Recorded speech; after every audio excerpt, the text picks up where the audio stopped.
Okay, right. Thank you very much for joining us for today's webinar on cybersecurity for motorcycles.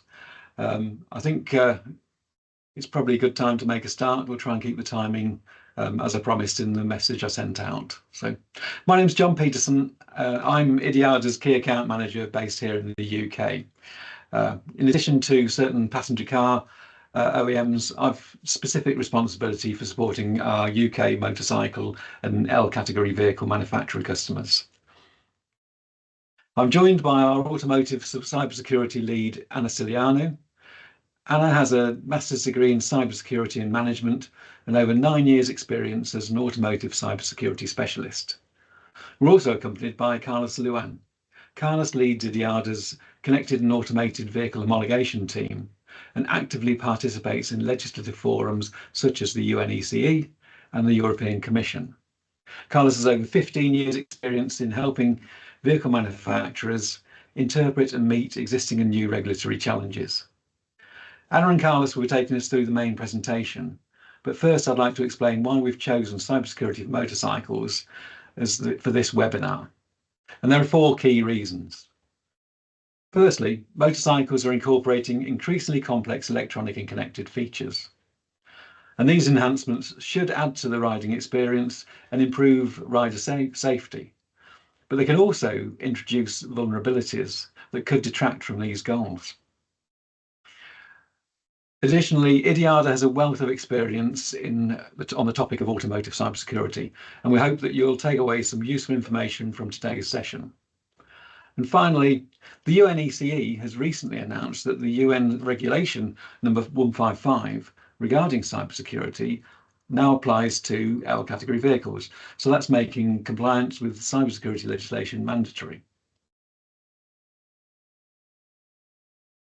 Here's the agenda for today's session. Let's have a quick look at it. After a brief introduction to IDIADA, Anna and Carlos will take you through the main topic of our webinar. Anna will talk about the engineering and development approach to cybersecurity, and Carlos the homologation approach. Both aspects must be considered throughout the vehicle program and beyond it, to be honest. Following the presentation, we'll hold a Q&A session. The webinar Q&A will be open throughout the presentation, so please add in any questions as they come to you, and we'll do our best to answer them during the final 10 to 15 minutes. We're expecting to keep on to time, and I'm hoping that the session will end at 11 BST. So who are we and what do we do? IDIADA is an automotive engineering service provider employing over 3,300 people across 22 countries with 57 local offices. We're an automotive engineering supplier providing expertise in vehicle engineering, design, development, testing, homologation and certification. And there are 4 pillars to our business. And these are our world-class engineers, specialists and project managers, our comprehensive suite of state-of-the-art CAE tools, methods and automotive test facilities, our global team providing vehicle design, development, testing and homologation services where our customers need them, and finally, a constant cycle of innovation in the latest technologies and new services for our customers. Our international presence isn't limited to engineering and project offices. We also have very capable local facilities, including crash laboratories in the US, a powertrain and emissions lab in Brazil, passive safety laboratories in Germany, a very capable materials and components lab in the Czech Republic, brake test facilities, ADAS, homologation and electronics engineering in the UK, and even an additional full proving ground in China. IDIADA is unique when compared to most other automotive engineering service providers, and that's because we've started at the right-hand side of the vehicle development program in testing and homologation. We've called on this experience to build robust and correlated capabilities in development, design and CAE. So this complete capability makes us a trusted partner for many of the world's leading vehicle manufacturers and their suppliers. I'll now hand you over to the capable hands of Anna and Carlos. Anna and Carlos will take you through the core topic of today's webinar, and that is cybersecurity for motorcycles. Thank you, John.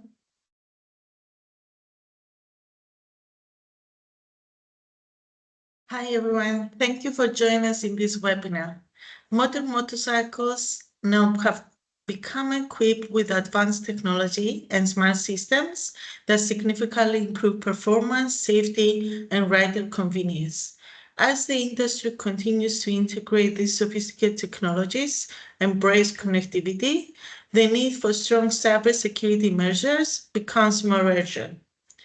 In recognition of this growing concern, the United Nations Economic Commission for Europe is expanding the scope of the UN Regulation number 155 to include motorcycles and all vehicles included in Category L. This update underscores the increasing importance of protecting motorcycles from the emerging cyber threats. Today, during this webinar, we'll begin by taking a closer look at the current cybersecurity threat landscape.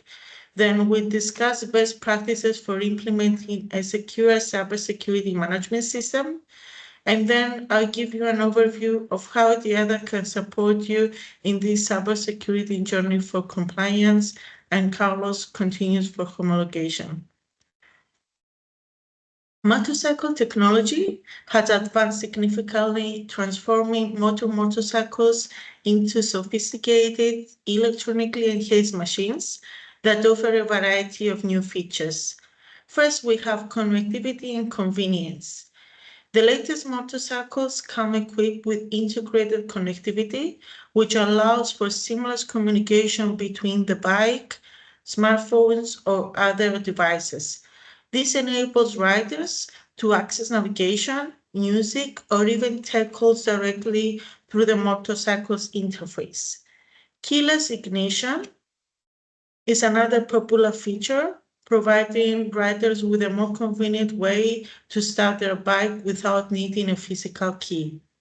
In addition, geofencing and GPS tracking have become important for both security and fleet management, enabling riders and operators to monitor the motorcycle's location or restrict its movement within predefined areas.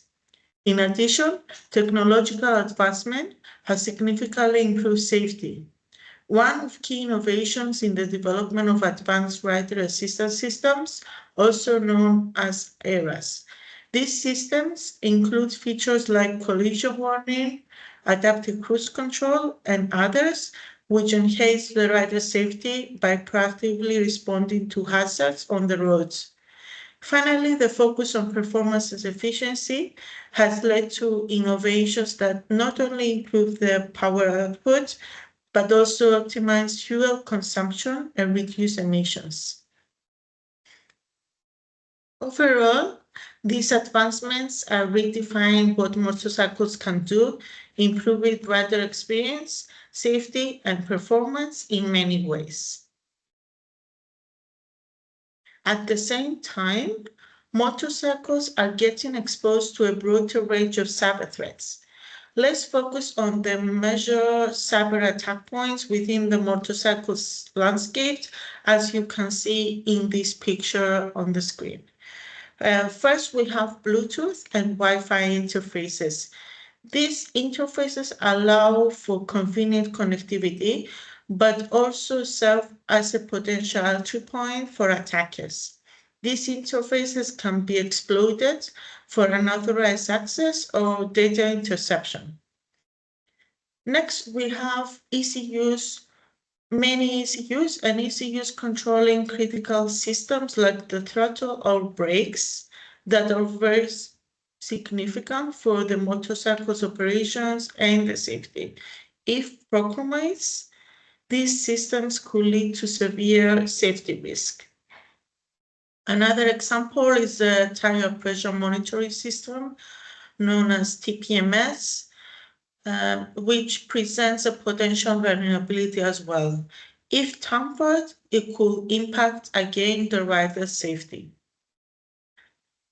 Telematics and GPS systems are another area of concern, as they can be targeted to track or manipulate a motorcycle's location and navigation data. Mobile apps for remote control and diagnostics are convenient tools, but they also open up possibilities for remote attacks if not properly secure. Finally, over-the-air software updates are essential, yet they can be a significant attack factor if not managed securely. These attack points highlight the critical need for robust cybersecurity measures in motorcycle ecosystem. There has been an increasing number of reported automotive hacks and research-based attack demonstrations over the last few years. There is still insufficient data specifically for motorcycles, and this leaves a gap in understanding their unique vulnerabilities. Overall, there is a concerning trend in the broader automotive industry. The increasing number of reported automotive hacks, as you can see in the graph on the right, highlights a need for robust security in all vehicle categories, including motorcycles. We've seen that the main factor contributing to this trend is the expanding attack surface. Similar to the broader automotive sector, there are a variety of motivations behind motorcycle-specific hacks.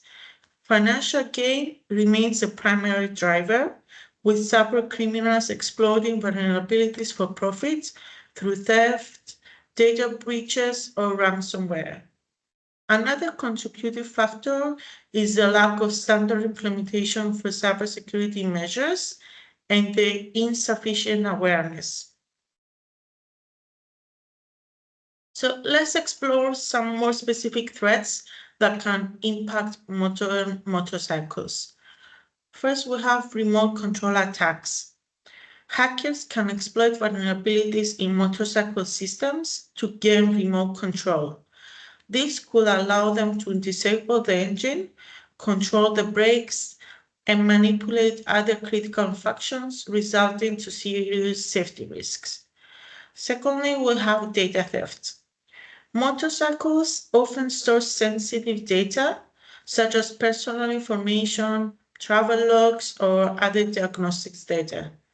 Cybercriminals may target these systems to steal or misuse this information, leading to privacy breaches and identity theft. Then we have also manipulation of the safety systems. Attackers can potentially manipulate advanced safety features to compromise the motorcycle safety, making it unsafe for the driver. Here, we are analyzing a remote attack example involving a motorcycle. In this scenario, we focus on how a remote control attack can exploit vulnerabilities in the motorcycle's Bluetooth module. Let's start with a simple attack demonstration. By gaining unauthorized access through Bluetooth, the attacker can connect to the ECU and then the throttle. This could potentially allow them to interfere with the anti-lock braking system, leading to dangerous loss of control and an increased risk of accidents. So the feasibility of this attack can be described as moderate to high. This means while it requires technical expertise, the tools and knowledge needed are accessible.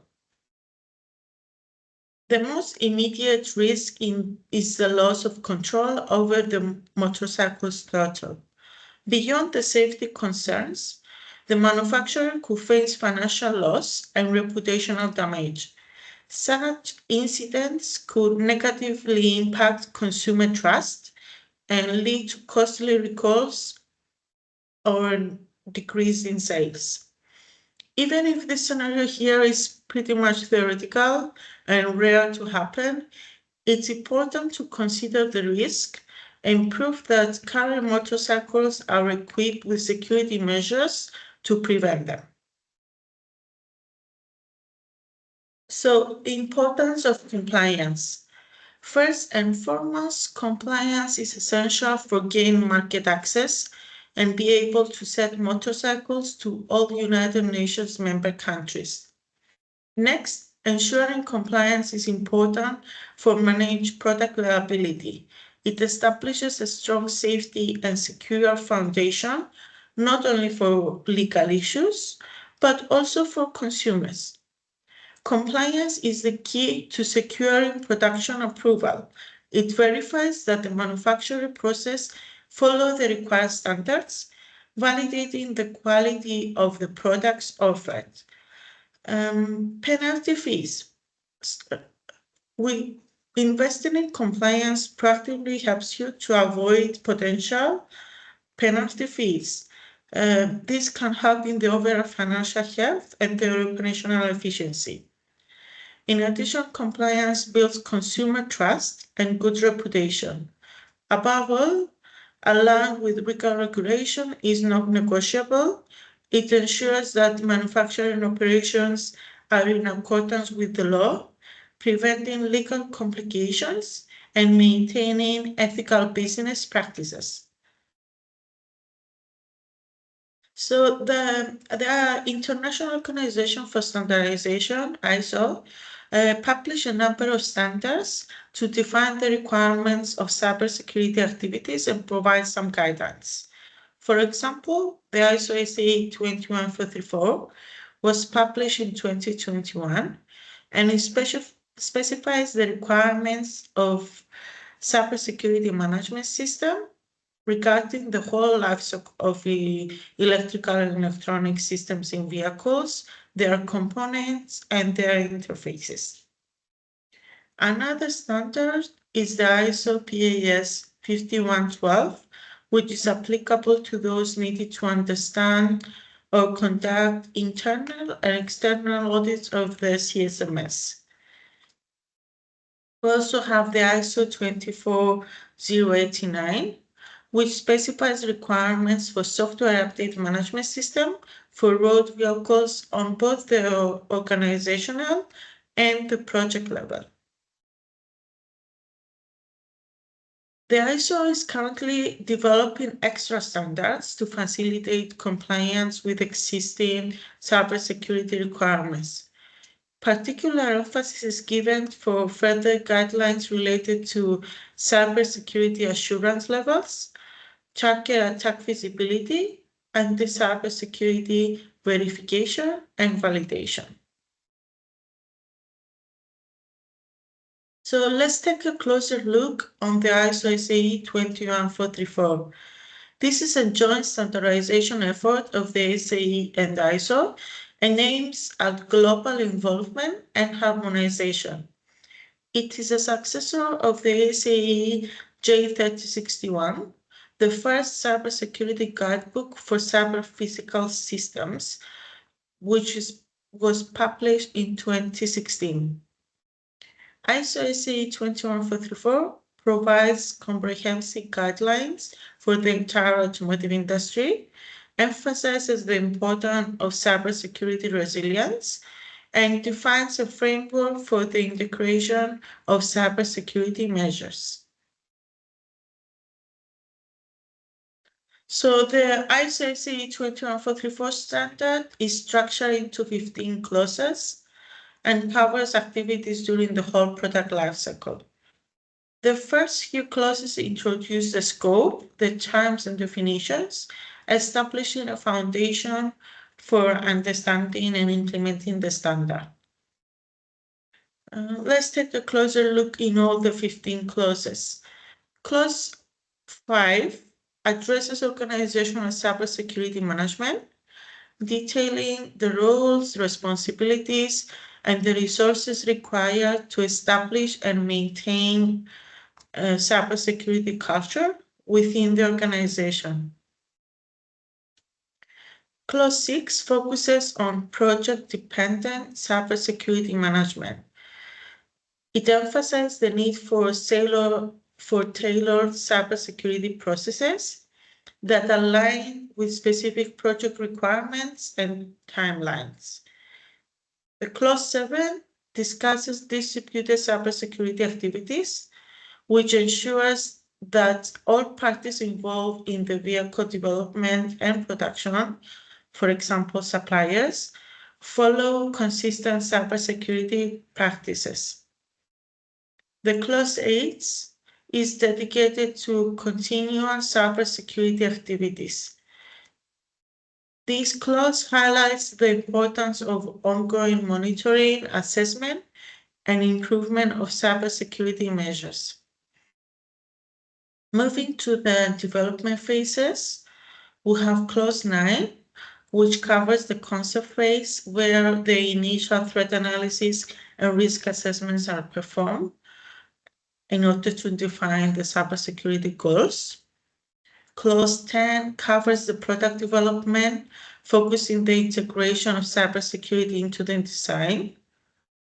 Clause 11 deals with validation, ensuring that the implemented security measures are effective and meet the defined requirements. Clause 12 to 14 covers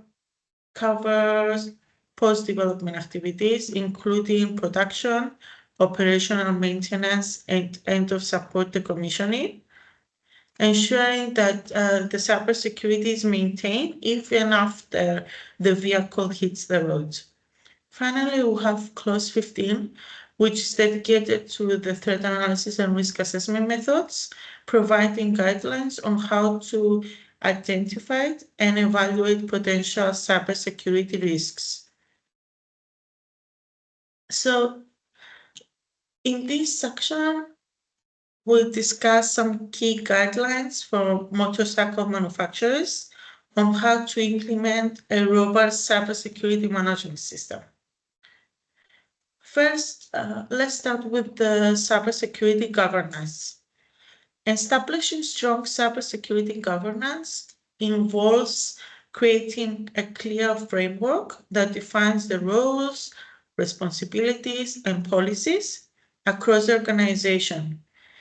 This framework should not only guide the decision-making process, but also be fully aligned with cybersecurity best practices. It is very important that everyone in the organization understands their role in maintaining cybersecurity from the top leadership down to every single employee. Next, we have cybersecurity awareness management. This involves ensuring that all levels of organization are aware of the importance of cybersecurity. It's about fostering the environment where cybersecurity is seen as a practical and critical component of the business and not just an IT issue. Another key element is continuous improvement. Cybersecurity is not a one-time effort, it requires ongoing attention. Organizations should regularly assess and refine the policies and procedures to address new threats and vulnerabilities as they emerge. Competence management is also important. This means ensuring that your team has the necessary skills and knowledge to effectively manage cybersecurity risks. Continuous training is critical to build a resilient team. Finally, fostering a cybersecurity culture across the organization is also vital. A security-focused culture means that cybersecurity considerations are integrated into all aspects of the business, from the product design till customer service. By focusing on these areas, manufacturers can build a robust CSMS that protects their products and also ensures compliance with the latest regulation. Let's now focus on the project level implementation of CSMS. First, it's crucial that project responsibilities are assigned and clearly communicated at the organizational level. Next, a detailed cybersecurity plan should be in place to outline the security objectives, timelines, and key milestones. Then the activities and responsibilities should be assigned to a clear owner to maintain accountability. It's also important to allocate the necessary costs and resources to ensure that the budget covers the tools, the technologies, and the people required. Finally, change management and documentation should be implemented. This allows the project to adapt to new threats, requirements, and while maintaining records of the changes. Now, let's move to the distributed development and how to manage cybersecurity across the supply chain effectively. First, we start with the supplier evaluation reports. It's important to evaluate the capability of each supplier, not only in terms of their ability to develop secure components, but also their capacity to handle post-development activities. Next, an update should be done into the regular request of quotation in order to clearly outline the goals and the requirements related to cybersecurity. It's important to ensure that the degree of cybersecurity provided by the suppliers meets the necessary standards and sets a clear expectation for both parties. A key tool in this process is the Cybersecurity Interface Agreement, the CIA. The CIA is designed to communicate the required cybersecurity activities across the supply chain, and it assures that all the relevant information is shared appropriately between parties without violating intellectual property rights. This agreement is very important for maintaining consistency and ensuring security through the development process. Let's move on to cybersecurity assessment at the project level. Cybersecurity assessments are crucial to ensure that the project aligns with industry standards. The main goal is to determine whether the available evidence provides enough confidence that the level of cybersecurity achieved for the item, the component, or the whole vehicle is sufficient. Regular assessments help maintain a high standard of cybersecurity and ensures that any potential vulnerabilities are identified, but also addressed as early as possible. Now, let's discuss the cybersecurity case. A cybersecurity case provides a comprehensive argument backed by work products demonstrating the level of cybersecurity achieved for the product.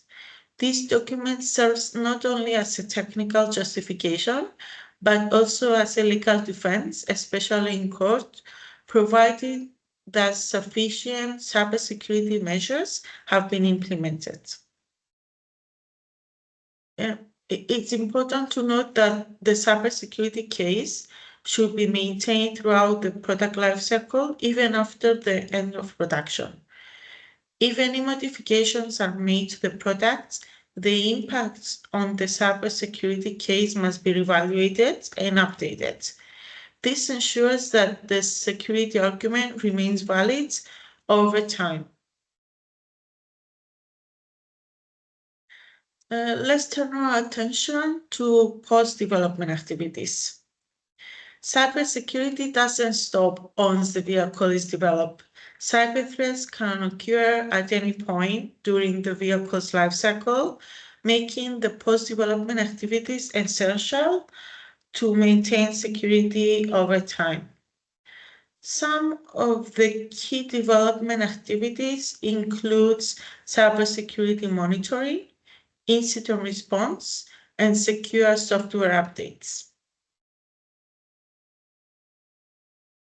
So, cybersecurity should be integrated through the entire development process. Let's go through some key areas of focus that you need to implement to ensure security in the development phase. First, we need to define if an item is cybersecurity relevant. Next, during the concept phase, we move on to item definition and asset identification. This involves specifying the components, the functionalities, and identify which of them needs cybersecurity measures and are critical. In the threat and risk assessment phase, the TARA, we analyze potential threats and evaluate the associated risks.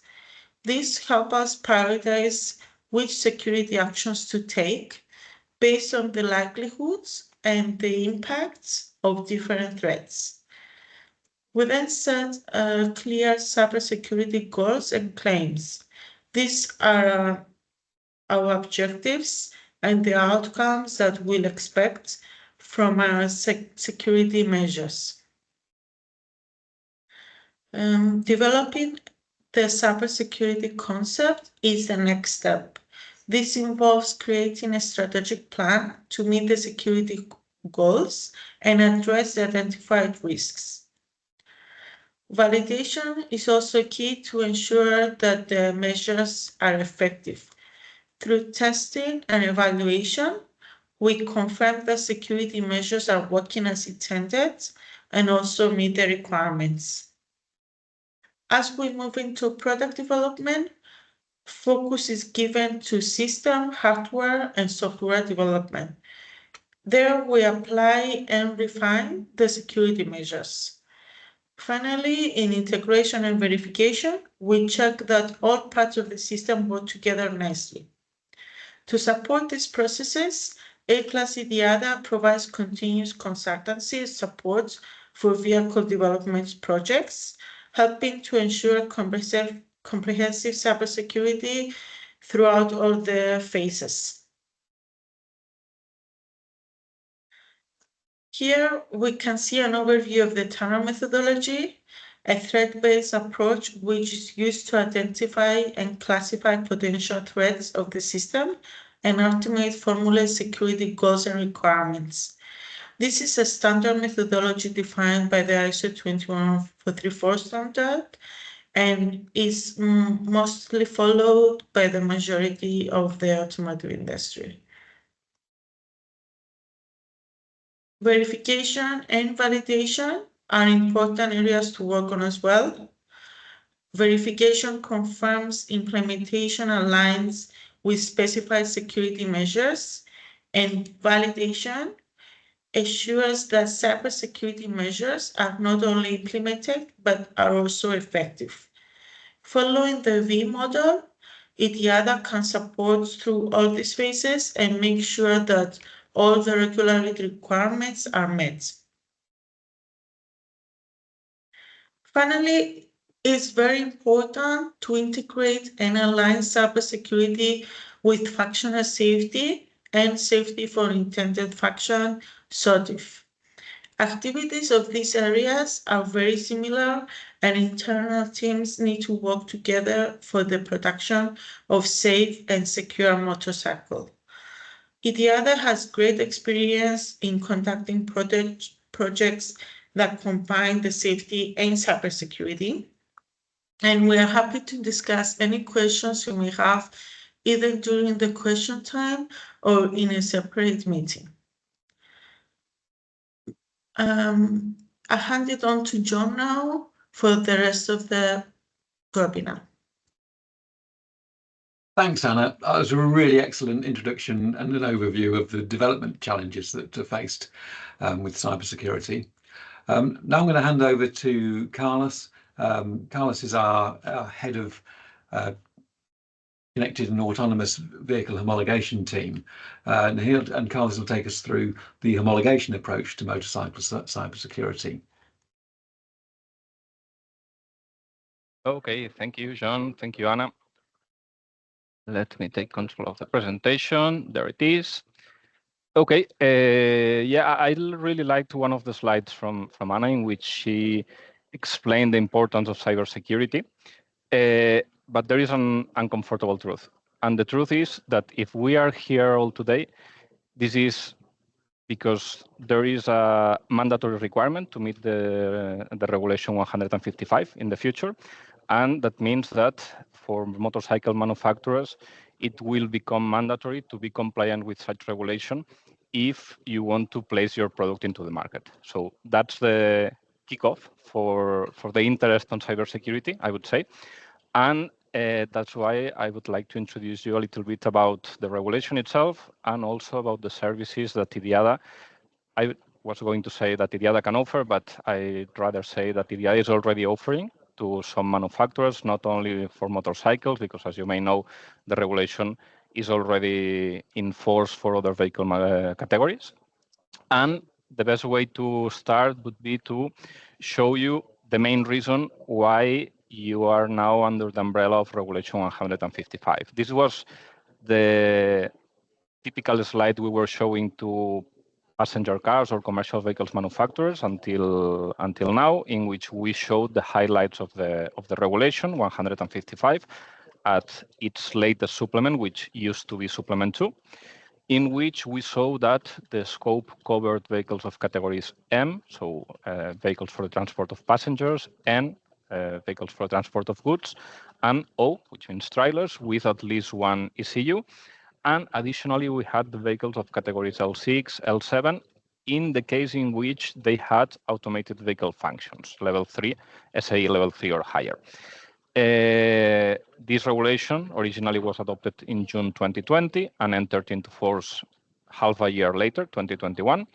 And in the case of the European Union, there were some additional dates, which were the dates of mandatory implementation of the regulation. So we had a date for new types, which was July 2022. And 2 years later, the regulation became mandatory for all of the vehicles that were registered for the European Union. I am just focusing in the European Union because it was the first region to introduce those requirements, but of course there are some other regions that are following similar approaches, maybe with some delay in the introduction dates.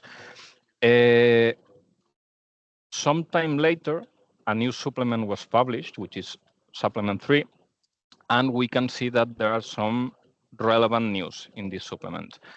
The main news, of course, the introduction of all vehicles of category L within the scope of the regulation, independently on the subcategory and independently on the existence or not of automated driving functions. The date for the adoption of this new supplement was June 2024, is really recent. And of course, this new supplement of Regulation 155 will come together with the introduction of this regulation as mandatory in the European Union and in some other markets. I cannot yet confirm the introduction dates because they will need to be introduced by means of the whole vehicle type approval regulation, Regulation 168/2013. It will be amended in order to introduce the need for Regulation 155. But what we can expect if we make this parallelism with the application dates for passenger cars and other categories is that it will become mandatory in 2027 for new types and 2 years later for existing types. But this is something still to be confirmed. I also introduced in this slide some key aspects of the regulation. And the main aspect of this regulation is that it is completely different from any other regulation that you may know from the past. If you are familiar with the homologation process, you may be aware that the homologation until now has been absolutely linked to the product. So it was not about certification of processes, but only about certification of the product. But this changes completely with Regulation 155. In this regulation, we introduced this concept of the CSMS, which stands for the Cybersecurity Management System, as it has already been introduced by Anna. And this is a set of processes that need to be certified at the organization level, not for the product or not linked directly to the product. That means that each manufacturer needs to have this cybersecurity management system certified. And once it has been certified, the different vehicle types will be type approved but only if there is a certified cybersecurity management system. As this management system is something which is linked to the organization, and there are usually organizational changes in the companies, it is also necessary to renew this cybersecurity management system periodically, every 3 years. So that's the main difference between this regulation and any other regulation that you may know until now. This is quite a long regulation that comes together with interpretation guidelines and with additional documents, which make it quite a thought document to read. But let me explain you very, very briefly what this regulation is about, because I think that this is the shortest summary that you will ever read about this regulation. At the end, this regulation, in terms of cybersecurity management system, expects the manufacturer to be able to detect, identify, analyze, monitor, and respond to the risks that may appear during the whole life cycle of the vehicles. This is also very relevant because this regulation is different as well in this sense. It is not only taking care of what happens when the vehicle is being produced, but before that also, and also when the vehicle is in use during the post-production phase until the decommission of the products, and also along the whole supply chain. That means that the regulation applies to the vehicle manufacturer, but the vehicle manufacturer is responsible of guaranteeing that the different measures to detect, identify, analyze, monitor, and respond to all the risks are being kept and are being respected along the whole supply chain. So there is this kind of distributed responsibility that the manufacturer needs to take care of. This is, as I said, the shortest summary possible because the time is limited, but of course we are available for further questions if you have them. But let me explain what we are doing today in order to help the manufacturers comply with the requirements of the regulation or to get certified.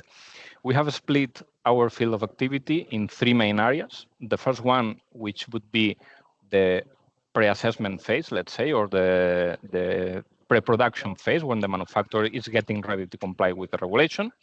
Later, in blue, the official certification phase. And finally, in green, the post-production phase. What we are currently doing is offering pre-assessment activities for the manufacturer, which are based in the requirements of the regulation. And these pre-assessment activities allow the manufacturer ensure or have the warranty that they are ready to apply for the certification, because we acknowledge that this is a brand new regulation with a brand new approach, which may lead to some difficulties. There are also some interpretation differences between technical services and approval authorities. And that means that you need to have clear rules of the game in order to be sure that you will be compliant with the regulation. So what we are offering is a completely tailor-made service in which we understand the needs of the manufacturer, the difference between manufacturers. As I said before, we have experience with passenger cars, with commercial vehicles, with multinational companies, with small serious manufacturers. And I think that this is a key element to create a specific service for every different manufacturer.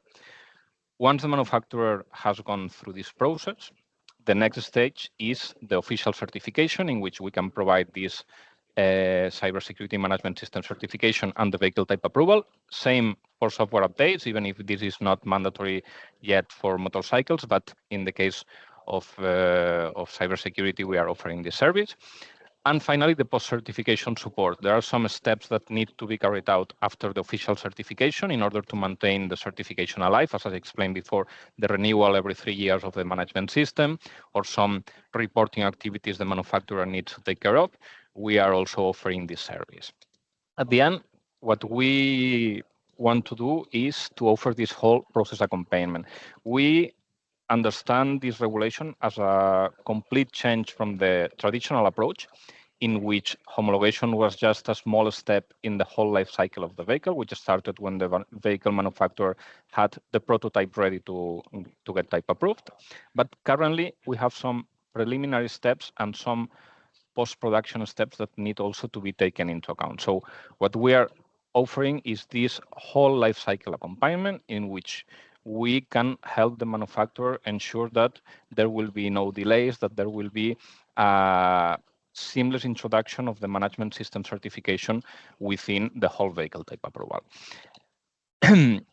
And this is something that has very strong links with the services that have been introduced by Anna, because at the end, IDIADA is a company that is not only a technical service, is not only an engineering company, but we are both. That means that we are offering a huge portfolio of services, both for the management system, for the vehicle type approval, and for the general project if it covers different areas. And in the case of homologation, you can see here in green, what we are offering is the project management, the regulatory consultancy, if you have some doubts about the different requirements on the regulation. And then for the management system, pre-assessment services, certification services, and for the vehicle type approval, the official certification. If we put this together with the services that have been introduced by Anna, we can have the complete picture in which we can offer any service that you may need at any time in the life cycle of the vehicle. Of course, we need to take into account that there are some impartiality requirements that need to be met. That means that if we are offering development services, we cannot offer official certification.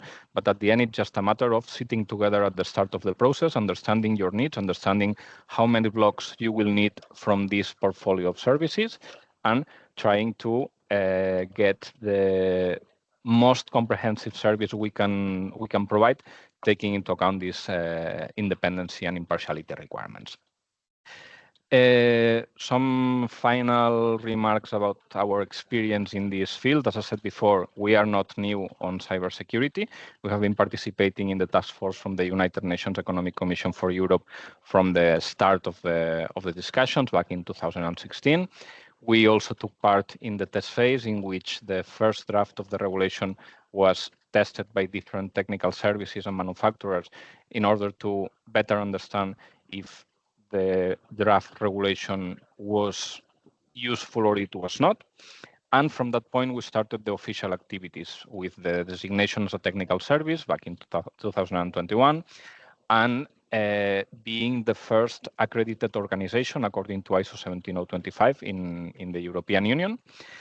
And from that point, we have been working with different manufacturers, and we have a long experience, well, more than long, I would say wide experience, because we have not been working on that for a very, very long time, because it's quite a recent regulation, but we have been very active, and we have been working in more than 20 projects for the certification of cybersecurity management system for manufacturers, and we have already granted more than 30 different vehicle type approvals for this service.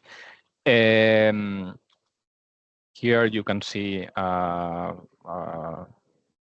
distribution of our activities worldwide. As I said before, we are working with all kinds of manufacturers in all the different continents.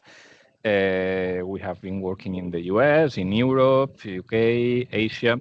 So I think that this is a clear picture that shows our experience in the topic.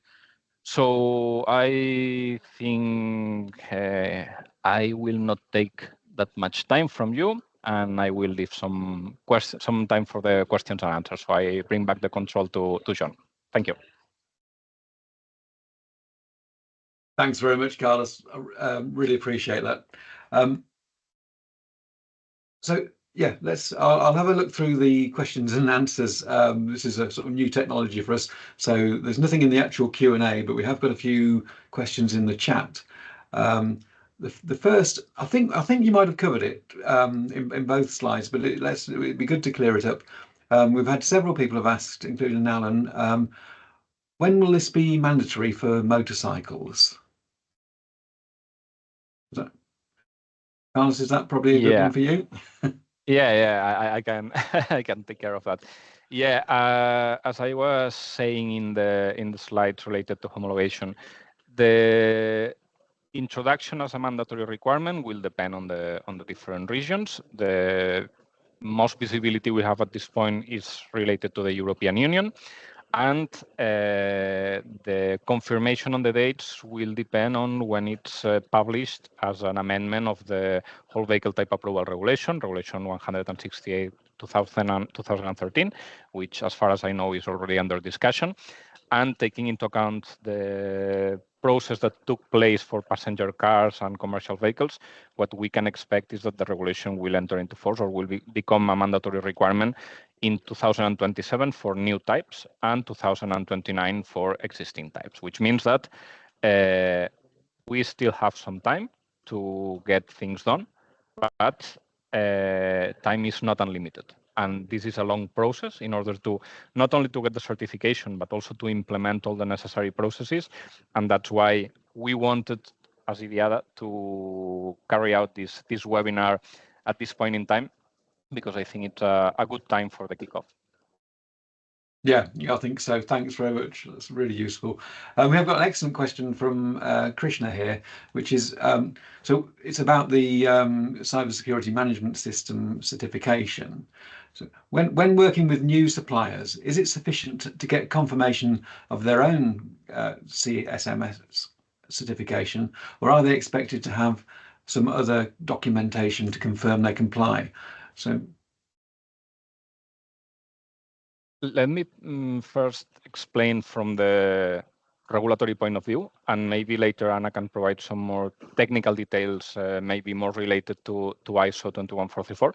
But the most important thing here is that the certification of the cybersecurity management system is only applicable to vehicle manufacturers. That means that suppliers, tier 1s, will never have an official 155 certificate. So this is not something you can rely on.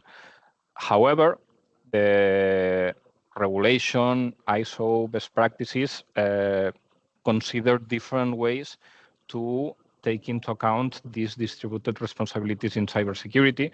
And there are some standard practices in place, like cybersecurity interface agreement, or maybe the manufacturer can directly assume responsibility of the risks belonging to the supplier if the supplier doesn't have the necessary know-how and the manufacturer is willing to take this risk.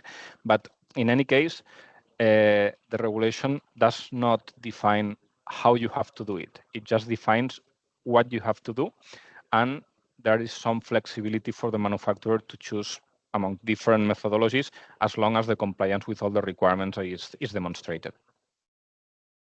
Okay, so ultimately it's the suppliers, it's the manufacturer's responsibility for the suppliers that they choose. Okay, and then another question here is, what should our entry point to implement ISO 21434? Or what should be our entry point? So first of all, I will take this question. Thanks, Anna. The first step is to make sure you implement the processes needed to develop and maintain the evidence that you comply with 21434. Like you need a CSMS approach, you need to have a process for every step in the concept phase, development phase. So you need to work on the processes first. You have then you look at the 21434 standard. There you can see all the processes required, and then once you have the processes in place, like a process for threat analysis, risk assessment, a process for suppliers, a process for the verification and validation, then you proceed with the procedure. You assign the person responsible to be the owner of the process, and then you work on how to develop the evidences required. Thanks, Anna. I think it's a similar question, but it's probably quite a large one. What are the methods to verify and validate that cybersecurity has been designed effectively? So I think that really takes us. Yes, there are several methods that can be considered. The first one is functional testing to make sure the functionality the intended functionality is in place. Another one is vulnerability scanning to ensure the vulnerabilities are spotted and handled on time. we can have passing testing, and then ultimately penetration testing on the vehicle level. Thanks very much. And here's an interesting one. I think we had a slide on this, and I think we might have cut it out, but it was about Andy's asking, are functional safety and cybersecurity processes in parallel or linked? I think if you consider the V model, you can see that there are a lot of processes in parallel. The link between the two is that in cybersecurity TARA, we consider the safety element. So the safety impacts of a risk in that area, the safety team will need to have an input on what is the safety impact of the of a particular risk. So it's effectively it's both, is it then? So they're very similar in their sort of flow diagrams, but they actually do link into each other. Thanks for that. And then there's a question, we might have a couple more, which is, does this mean that the manufacturer is responsible, according to R.155, from cybersecurity perspective, for the whole supply chain members' components? Meaning, if a vulnerability was discovered in a component from a specific supplier, should that be clarified and stated in the CIA that the supplier takes care of fixing any post-development vulnerability? It's quite a long question. Yes. The answer is quite short, I would say. The answer is just yes. Yes, excellent. Thanks very much for that question, Hussein. And then there's, I think we'll take this as the final question. If any attack performed after certification provided, what will be the next step from your side? So here, I think it's... let me please, and it's with regards to the certification approach for cybersecurity. The most important thing here is to understand the different approach it follows. It's not, as I said before, it's not about product certification only, but it's more related to also related to the processes. That means that when you are defining your processes within your CSMS, one of the requirements you need to meet is that you have this ability to respond to the different attacks. That means that what we are certifying is not that the vehicle that you are producing is invulnerable. What we are certifying is that you have processes in place that will allow you identify any attack that happens during the whole life cycle of the vehicle, and that will allow also you to respond to those attacks, to find solutions to those attacks. And that's the key element of this approach followed by Regulation 155. Excellent. So you've done the due diligence, and then you're actually able to demonstrate that you can, you're prepared for an attack in future. Yeah.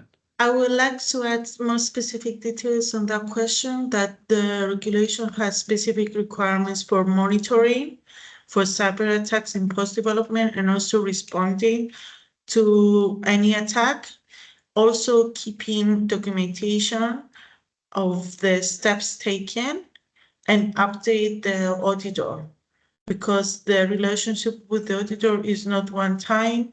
There's going to be further auditing and reporting requirements regularly. Excellent. Thanks, Anna. I think that's given a good summary, and thank you very much, everybody, for the questions. Some excellent questions there, and hopefully we've answered them. If you have any questions or anything comes to mind after I close this session, please email us or get in touch. Our contact details are on the next slide, and hopefully they're in all of the communications you received during the preparation for the event. So just all I can say is thank you very much for your kind attention and for taking time to join us, and enjoy the rest of your day. Thanks very much. Bye for now.